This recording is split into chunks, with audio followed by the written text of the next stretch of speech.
We're not the slumlord people. This will be a nice home that I would sleep in myself if I had to. You know what I mean? So that's the difference here. When you make it something that you're proud of, it's easy. I mean, it's easy to do the right thing because we all know what's right and wrong. It's just sometimes it's not easy. It's not the easy thing to do. But if you'll do the hard thing and you'll do the right thing, long term, it's going to pay off. So I'm headed to Waco for open up the house that we're closing on next week for an appraisal. The banker is giving me, they want to make sure that the loan they're giving me is within 80% loan to value. So we're just opening the door and we'll kind of tell him what our plan is for the house, and he'll tell the bank it's going to be roughly worth this, and they'll lend within the parameters that he provides. This way they can tell their board that they had safe lending practices and didn't over lend on the property. But again, this allows us to get our deal done. When we do this, we do a purchase and improvement loan, and with the purchase and improvement loan, we're borrowing the amount of the house, and we're borrowing the amount it's going to take to fix it up. In this case, we purchased the house for $42,000, and we're doing an improvement package of almost $32,000, and then we'll put, so those two numbers added together, then we'll put 20% down on that loan, and then they'll give us terms on that. Obviously that's how we make our payment, or how we make our deal work. We calculate that payment, we add taxes, we add insurance, and that's all there is to it. And then we get our rent price minus taxes, insurance, and reserves, and that's our cash flow. The money left over is the money we make. On this particular property, we project our cash flow will be right at $400 a month. Super glamorous, super basic, super boring, but I like boring. I like predictability. This house will go on Section 8. It'll be a completely updated house where there's not going to be any CapEx expenditures later, or there shouldn't be, because we're going to go through the house entirely. Everything's going to be new. It'll get a new HVAC, it'll get a new fresh roof, it'll get hot water heater, fresh kitchen, fresh bathroom, fresh plumbing. So the house is going to be updated. So our expenses going forward after this should be nominal. But again, this is how we do our cash flow strategy. We'll put it on Section 8, and we like Section 8 simply because it's a cash flow strategy. We're partnering with the federal government to ensure that the family that's in the home is able to make their payments easier. We get to choose our tenant, we get to choose who's in there, within the Fair Housing Act guidelines. But we do the Section 8 program because we get fantastic rents, good cash flowing on it. And here's the thing about it that I think a lot of people do. We're selecting our tenant. The tenant's already gone through the screening process to even get into the program. They understand that if they don't take care of the house, that their funding can be cut away. So they're very motivated to keep this too, because it's paying anywhere from 25 to 100% of their rent for them. So it's a win for everybody there. The rent comes on the first, nice and timely. They pay theirs a couple of days later, their portion a couple of days later. Again, just a win-win for everybody. So we like the Section 8 program.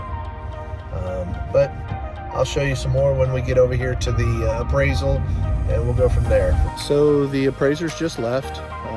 before they got here, I actually put my personal mower in my truck, gave it a quick mow, just the front yard. I mean, it literally took me 5 minutes to do it myself.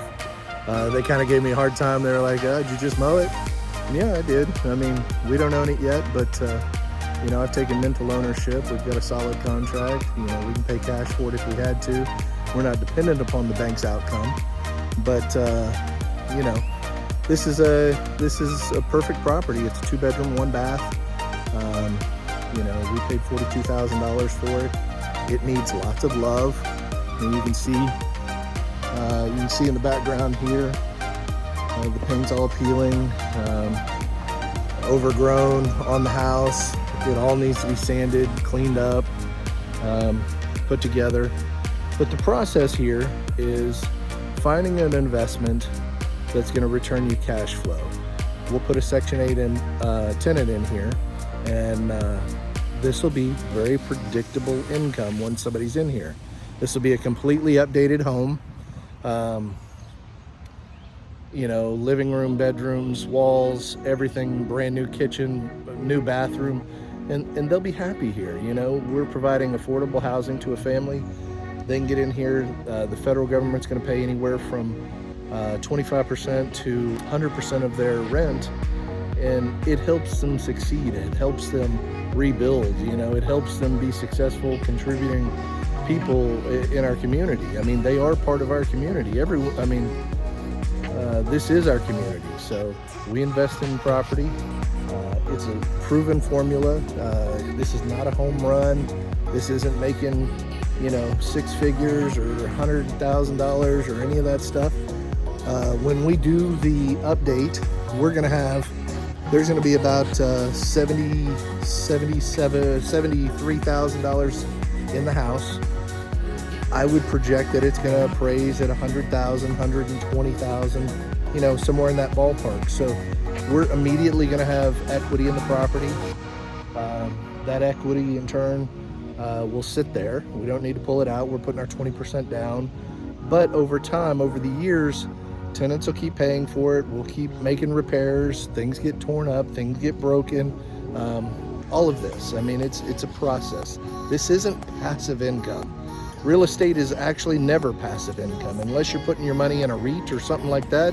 And then you have to worry about somebody else, you know, managing your money and, you know, are they doing it right? But no real estate investment is completely passive. You know, once we get it all done, is it stabilized? Is our needs, there's not much to do at that point. We make sure the rent's paid. We make sure any service that it's needing gets done. But, you know, it's a very simple thing. This single property probably won't take us, you know, on a monthly basis, it might take us 1 hour. You know, worst case scenario, realistically, it's probably more like 30 minutes. 30 minutes it'll take us to maintain. We're looking at the payment came in. We're making sure the tenant made their payment, and, you know, any service that it may need, you know. That's all there is to it. You know, and if you maintain your homes, the tenants will stay there. You know, they just want a home. They want a place to be comfortable. They want a place to call their own. And it's a relationship. We have a very clear philosophy, and my wife kind of started this. We don't have nasty houses where we wouldn't hold our head up when we walk into them. You know, we're not the slumlord people. This would be a nice home that I would sleep in myself if I had to. You know what I mean? So that's the difference here. When you make it something that you're proud of, it's easy. I mean, it's easy to do the right thing because we all know what's right and wrong. It's just sometimes it's not easy. It's not the easy thing to do. But if you'll do the hard thing and you'll do the right thing, long term, it's going to pay off. Some thoughts after the appraisal. Driving back, obviously I mowed the grass back there, and people may give me a hard time about that, which honestly I don't care. But I wanted to share who I am and where I'm coming from and what my thought and mentality is on that. So we have 37 rental properties, my wife and I. We both have full-time jobs. She works for the bank.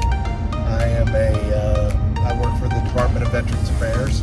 most of our portfolio is in Section 8 rentals. We have 37 properties. I'd say 15-ish of them are Section 8. It's a great program. It's a program in which we partner with the federal government to provide housing for families that need financial assistance. I think the Section 8 is going to be a much more popular program as we see many more properties, or we see a lot more subsidization of housing, simply because houses are becoming less and less affordable. So we see this as an opportunity and a very safe option to partner with the government, where the government pays 25 to 100% of the tenant's rent based upon their income. And it's a win-win. You know, we get really good returns on our investment. It's very typical that we'll get cash-on-cash return in the area of 30%. I mean, that's not unusual at all. Matter of fact, we expect that. And so maybe you haven't done your first deal, or maybe you've got 2 rental properties, or maybe you've got 10 rental properties and you manage them yourself, or maybe you've got 37 like myself. The goal all the time is to add value, because whether you're doing the work yourself, whether you're hiring it out, whether you're overseeing it, whether you're connecting the dots, or whatever your style may be, all of it is solving problems and moving the ball forward, always moving the ball forward. And I'm not even much of a sports guy, but it's a great analogy in the fact that you just keep advancing your projects, you keep solving problems. It's not rocket science. I wasn't a great student in school. I mean, obviously I'm 50 years old now and I'm far removed from school, but I was never a great student. I was never interested in it. It's not difficult. You just have to be willing to do what other people are not. And so many times they're not going to get up and go, throw the mower in the back of the car and throw the weed eater and drive across town and get the deal done, But that's what that moment required, and that's what you need to do in that moment, is solve the problem. The lender says, "Hey, where's the insurance on this new house?" Hey, you give the insurance agent a call, or you connect the lender to the insurance agent. I'm like, it's the same guy we've used forever, and he's asking about it, and 5 seconds later, he's saying, "Hey, I got it, no big deal." All of it is solving problems. I'm not doing $100 million deals. I don't have apartment complexes. I deal in predominantly single-family houses. I like single-family houses. They're very liquid. I mean, you can sell them. You know what they're worth. The value of them changes. It moves. You can adjust rents. You can sell them. I mean, they're as good as anything. They're also an appreciating asset that, you get inflation or something like that. Well, guess what? The value of your house goes up right there along with the inflation. So it all matters. And you get a renter, say you own this rental property for,